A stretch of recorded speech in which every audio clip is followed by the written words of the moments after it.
Time now for a suspenseful production intended to shock and titillate. What you are about to hear may not be suitable for your little ones, so be sure that they are safely tucked away into bed. Now, as for yourself, dim the lights, lock your doors, and whatever you do, don't shut your eyes.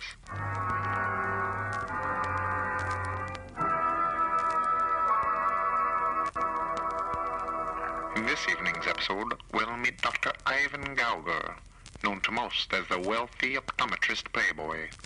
But to his victims, he is known only as the eye gouger. Yes, the doctor is in, and while you may not like his prognosis, his results are to die for. We join him now at a box social already underway at the Norman B. Trushell estate. The recent eye-related murders seem to be at the tips of all the attendees' tongues.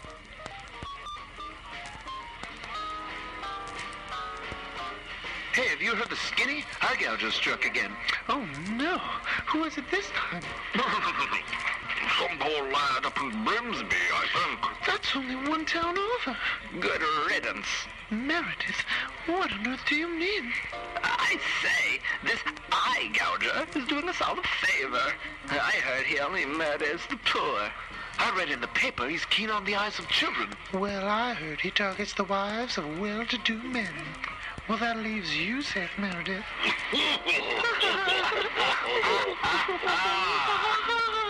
How rude. Ivan, old boy, what say you of this character? Do you think him friend or foe?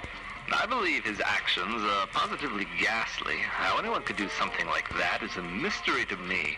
And I hope the police are doing their due diligence. I simply dread the thought of what would happen if it were me who ran into him after dark. I think you'd be able to defend yourself just fine, Doctor. Thanks. That's kind of you two. Ivan's words were cut short, his breath robbed of him. It was at this moment that Abigail Baxter stepped out onto the floor. For Ivan, the room grew silent. Abigail, or Abby as her friends called her, was a young socialite whose beauty could be seen from the stars, and some say she could even cause the moon to blush. Ivan, though a pillar of the community, had neglected many a social gathering in lieu of other activities. As a result, this evening was the first he had laid his eyes on hers. They met from across the room and were tangled in a gaze. Right then and there, Ivan knew he had to have her. Would you please excuse me? Hello? Forgive me for being so forward. My name is... Ivan. Dr. Ivan Gouger. I know all about you. Well, I should hope you don't know everything about me. You're that optometrist all the gals are so keen on. I have to say, you're doing wonders for my eyes already, Doctor. The feeling is likewise, Miss... Oh, you must think me terribly rude. Abigail. Abigail Baxter. Charm. Ivan and Abigail spent the remainder of the party in each other's company, waxing on current events and tripping the light fantastic. Soon they found themselves among the last left at the estate. Ivan insisted he see to it that Abby return home safely. She was much obliged, and so the two left on their way.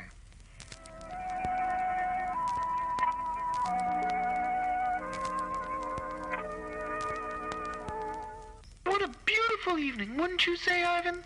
Yes, but to be frank with you, I truly cannot see past those astonishing eyes. You're really quite something. I bet you say that to all the ladies. Well, this is me. You have a lovely home. Well, that's very kind of you to say. I wonder if it would be too bold to ask to use your lavatory. I fear something from the party has disagreed with my constitution. Oh, well, it's just that the state of my home is in disarray, I'm afraid. I wouldn't want you to think me a ragamuffin. I wouldn't ask if it were not severe, but I can see I've put you in an uncomfortable position.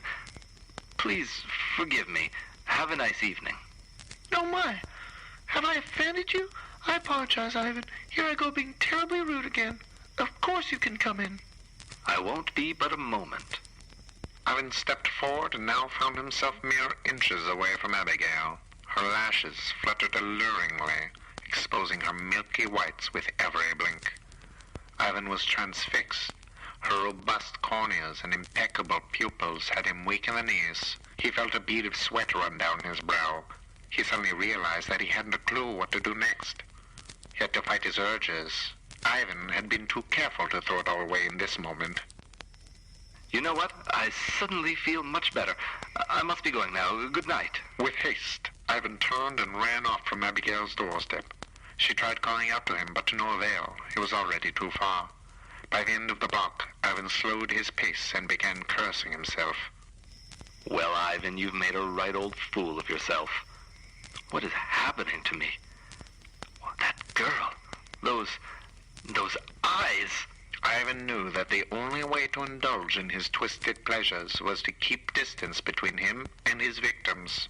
Never the same neighborhood twice, and never this close to home. Everyone saw you with her, Ivan. If she turned up dead in the morning, don't you think people would ask questions? I'm acting out of sorts. I must keep my wits about me. Ivan was becoming unraveled, his shirt now untucked, his hair wild and unparted. He had never known himself like this, and was both terrified and seduced by his new feeling. Just then, Miriam, a woman from the party, called out to him. Doctor? Doctor, is that you? What are you doing out here all by yourself at this hour? I'm just out for a stroll, Miriam. All is well. You look as though you've had quite an evening. I take it our young Abby gave you the cold shoulder? She's all wrong for you, Doctor. Inexperience and a half-wit to boot. I would have thought someone as intelligent as you could see through her facade. Miriam, who had made her way over to Ivan, had now begun running her hands through Ivan's hair, placing it back to its usual presentation. Ivan suddenly became very aware of their convenient isolation. No one had seen the two of them together, and who would be suspicious if anything should happen to her? Miriam was not known for her prudish ways. In fact, there would be at least a half-dozen other men questioned before anyone even considered turning an eye towards the mild-mannered optometrist. It was still risky, he knew, but he needed his fix, and tonight her name was Miriam Stewart. You really do look a mess, Doctor. Perhaps it's just your eyes. When was the last time you saw me for an eye examination, Miriam? Heavens, it must have been years. Well, you're in luck.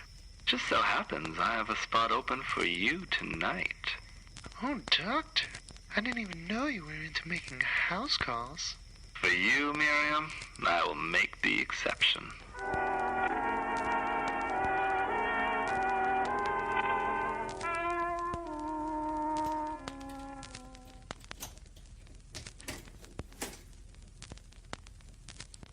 Can I get you some brandy, Doctor? No, I would like to get down to business, if that's all right with you. You don't waste any time. How do you want me? Why don't you lay down on that Chesterfield over there and open your eyes real wide? Anything you say, Doctor. I have to admit, I was wondering if you were ever going to notice my advances. I sent you so many hints, but I thought perhaps I was being too subtle. You are many things, Miss Stewart, but subtle? I should think not. Now, open your eyes just a little wider. Oh, yes, of course. Doctor, I'm a little confused. I thought we were going to... You need to not think so hard. You'll give yourself a migraine, Miriam. Now, this may hurt a little. No, wait. What are you doing? Please don't. Don't.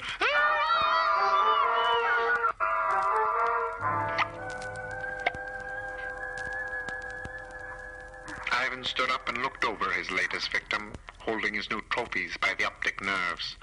The blood, never quite his cup of tea, didn't seem to bother him at all tonight, he realized, as it began to pool around his feet.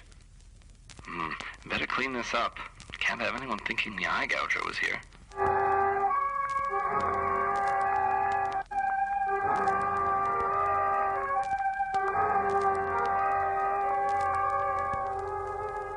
It was a few hours later that Ivan had finished removing any trace of his existence from Miriam's home and disposing of the body. This part of it was new for Ivan. He was used to leaving the victims eyeless for all to see, as a sort of calling card, but tonight was different. There could be no trace. Not if Ivan wanted to continue his life the way he knew it. As he walked home, he passed by Abigail's house and noticed the light still on.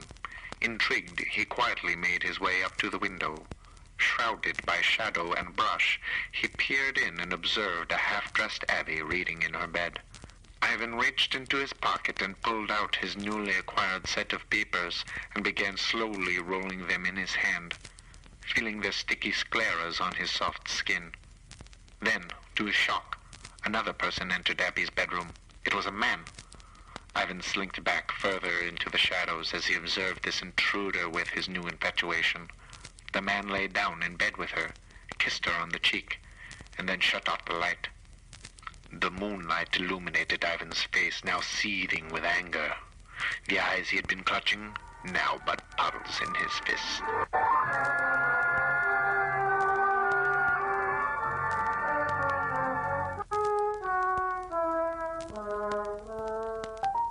Next time on Eye Gouger, Ivan finds himself in hot water when a detective is brought in to help solve the case, and passions fly as Abigail is confronted about her mystery man.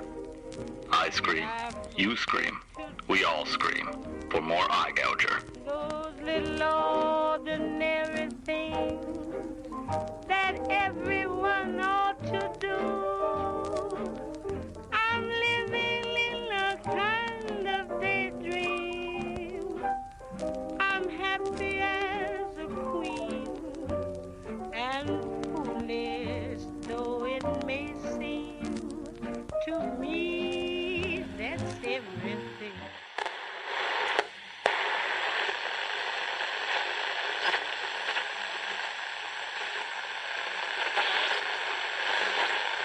So we're back. Kiddo and Janko, Wednesday's Lunch, Friday the 13th, unfortunate edition. Yeah. We're now joined by Kevin Agostino. Kevin Agostino. Hello. Jesus. So, Kevin, you framed me for murder. Yes. It's not a big deal. Kevin, why would you do that to me? I just don't like you. But I'm an innocent man. Is my point. You can be disregarded, everyone. Kevin, why would you do this to Sebastien, though? He's your friend. But I don't respect him, per se. Okay, well, when the police talked to you, what did you even say? And I hesitated at first because I'm a bit of a shy person. And so I'm like, I got to do it. It's my life or death right now. Yeah, but Kevin, you should have seen him. He's getting taken down by the cops, getting handcuffed. Like I don't know what's going on, but he's getting pushed into the patrol car. He's saying not like this. He's crying, like the tears, like they're.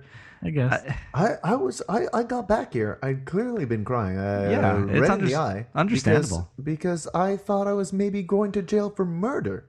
it was definitely worth those tears you shed. All right. Well, Kevin, would you at least show me enough respect to apologize here on air? I made a mistake. I should not. I should have shown more respect, and this won't happen again. Well, Kevin, that's not really an apology, but thanks, I guess, at least for that. Same difference. So I guess that's about it for this week's edition of Kiddo and Janko, Friday the 13th at lunch. Murder edition. What did you just say? I said murder edition. Well, it's not really funny, Matthew, that I was arrested. You're having a little giggle fest about it. Yeah, you're right. It's all under the bridge now, right? Water under the bridge, as they say. All right. So Kiddo and Janko, Friday the 13th at lunch, burger edition.